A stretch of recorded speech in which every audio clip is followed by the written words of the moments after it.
Games as a service never change. Let's summarize the article for a YouTube video.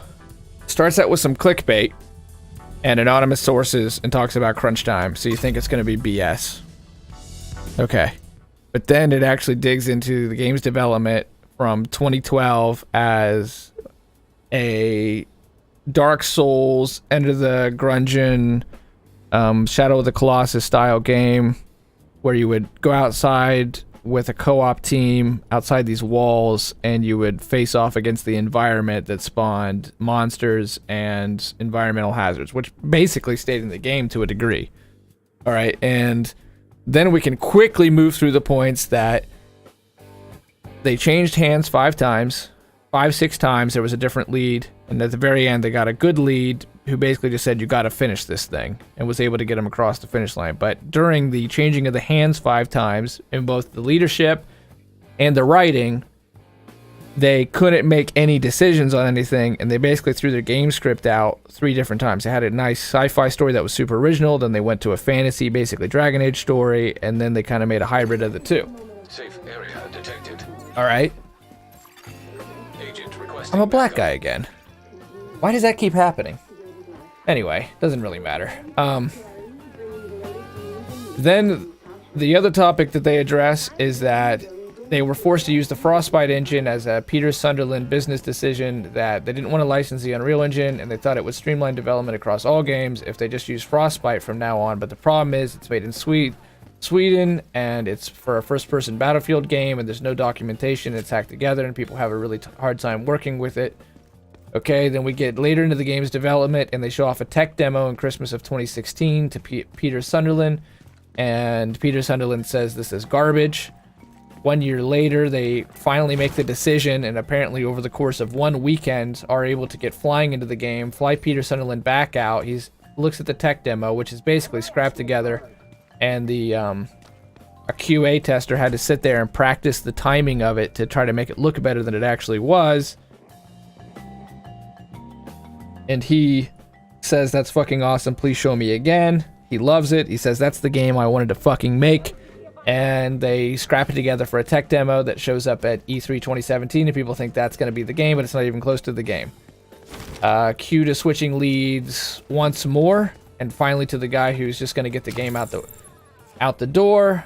And the problem is that while they're trying to get the game out the door, the Austin studio and the Edmonton studio can't agree on one another and actually internally have the exact same opinion of things that players do, that one's the A team, one's the B team.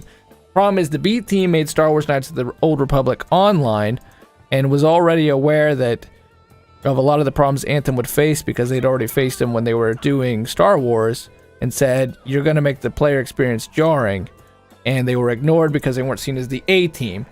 So they get this botched together game. It releases with all of the symptoms of its destruction, the multiple stories that were thrown out, the multiple development leads, the lack of decision making, and they're ultimately left with what Austin feared, which was a game of many disparate parts hacked together, and they're still optimistic to fix it.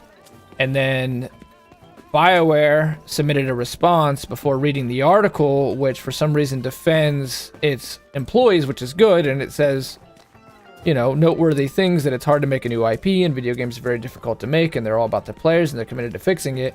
But it sort of misses that the article was not an attack on BioWare or any employee, but really a history of live service video games in general anymore, in that it changed hands too many times, it lacked a sense of direction, and the technology that they tried to build it on was unsuited. They tried to fit a round peg into a square hole.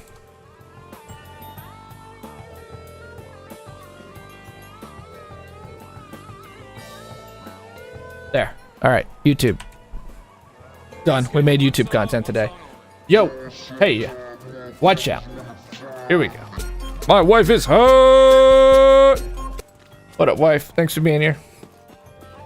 Appreciate it. They made a Frankenstein. That's right, Freak Show. Can't believe they thought it'd get a high 70s just because it's BioWare. And their internal reviews were saying that it would get high 70s too. they were kind of lying to themselves. Well, I mean, they had like two different feelings with the development. That one was like, oh, this is not going to happen. There's no way. This game literally doesn't function in most capacities right now. There's no way we're going to get there. And other people thinking because of those reviews that you just mentioned, Will, so that, no, it'll be fine. It's already in the high 70s. If we just add some spit and polish, we got a 90 on our hands. Thanks for being here, wife. Sup, Derek? You wearing a wife beater right now? Derek just dealt with us reading the whole fucking Lord of the Tolkien fantasy trilogy. That's a Bashan. I am better than actually. I am better than I actually am, though. I gotta say, though, that article, I was pretty salty about it to begin with, but I'm glad we read it because it was pretty substantive.